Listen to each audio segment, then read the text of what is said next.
जय हिंद। स्वागत है आप सभी का आज के एक और नए वीडियो में।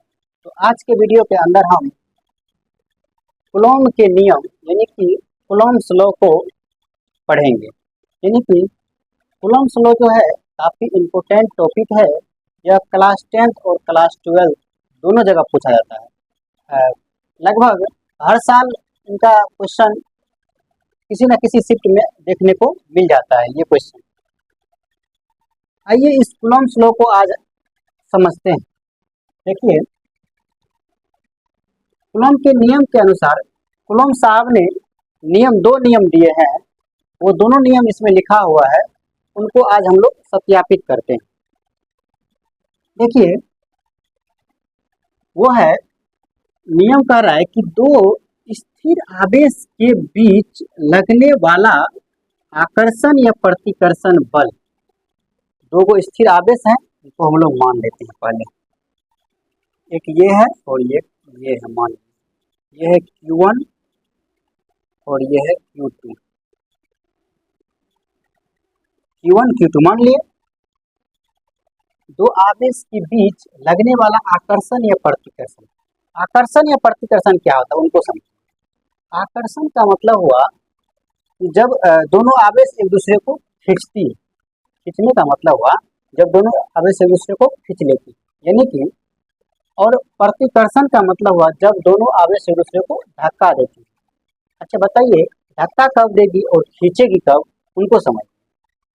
समान आवेश के बीच प्रतिकर्षण होता है और असमान आवेश के बीच आकर्षण होता है। यानी कि आप कभी देखे हैं लड़का लड़का के बीच आकर्षण या लड़की लड़की के बीच आकर्षण? नहीं, लड़का लड़की के बीच आकर्षण होता है। तो उसी को समझिए। जैसे मान लीजिए अगर ये इस पर प्लस चार्ज होगा, इस पर माइनस चार्ज होगा, तो दोनों एक दूसरे को खींच लेगी। यानी कि एक मान लीजिए लड़का है और एक लड़की है, तो दोनों एक दूसरे को अट्रैक्ट कर लेगी, खींच लेगी। लेकिन वही अगर ये प्लस है, ये भी प्लस हो जाए, तब दोनों एक दूसरे को धक्का देगी।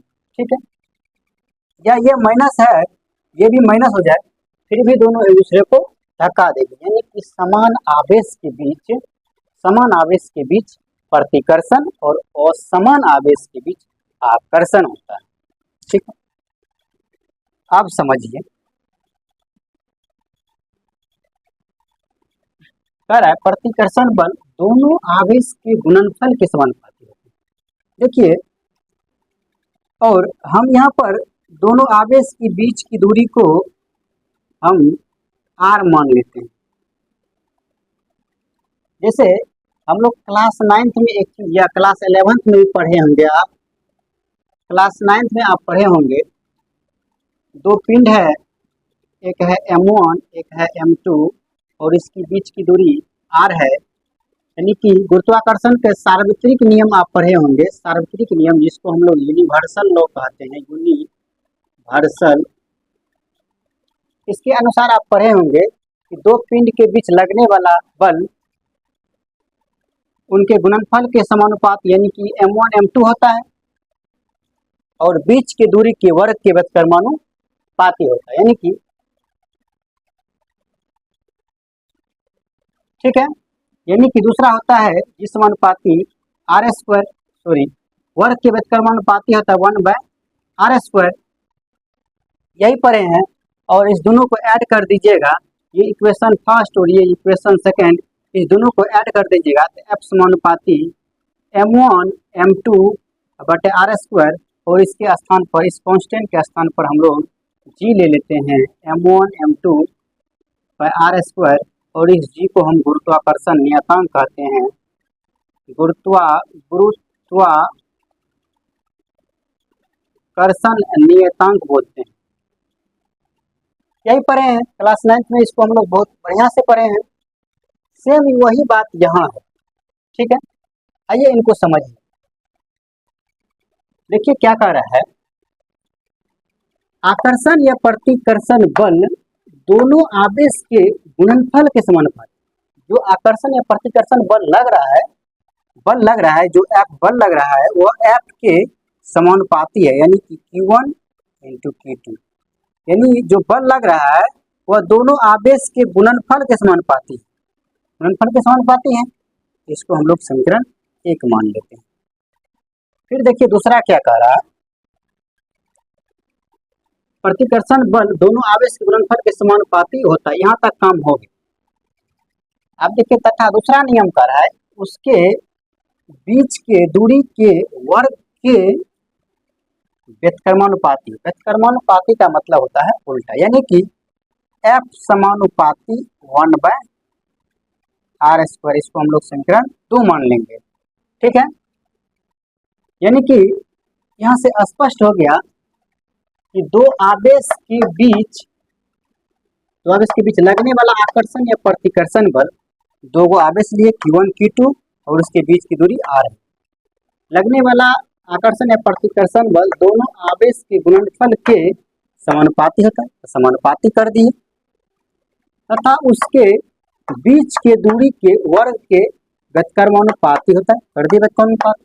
देखिए समानुपाती और व्यतकर्मानुपाती के बीच अंतर समझ।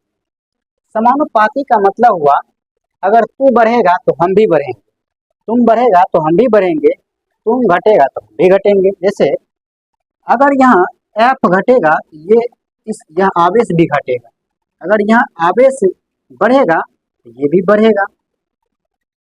लेकिन यहाँ व्यतकर्मानुपाती की जगह क्या होगा, अगर ये घटेगा तो ये बढ़ेगा, अगर ये बढ़ेगा तो ये घटेगा। समझ गए? चलिए जब इतना तक समझ गए तो आप समझिए समीकरण 1 और 2 आ गया।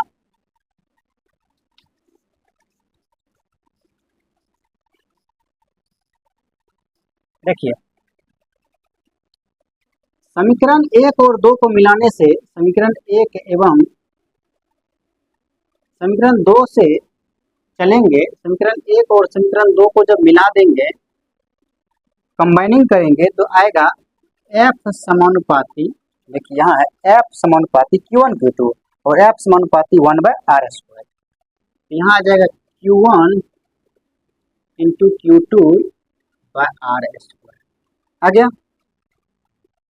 अब समझिए, जैसे वहां पर समानुपाती को हटाए थे तो G को लाए थे, गुरुत्वाकर्षण का सार्वत्रिक नियम में वहां पर हम लोग क्या लाए थे, जैसे यहाँ आया था F समानुपाती m1 m2 बटे r², यहाँ पर हम लोग क्या लाए थे, G लाए थे। उसी तरह से यहाँ पर भी एक कूलॉम नियतांक आता है, वो है F बराबर 1/4πε0 Q1 Q2 बटे r², और इसी को हम लोग कूलम्स लॉ बोलते हैं, और यही है कूलम्स, और इसे ही हम लोग कूलम्स लॉ बोलते हैं। और यहाँ पर लिख देते हैं जहाँ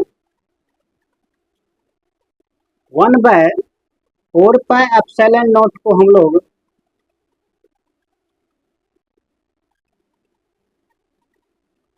कूलम्स कांस्टेंट बोलते हैं, कूलॉम कांस्टेंट,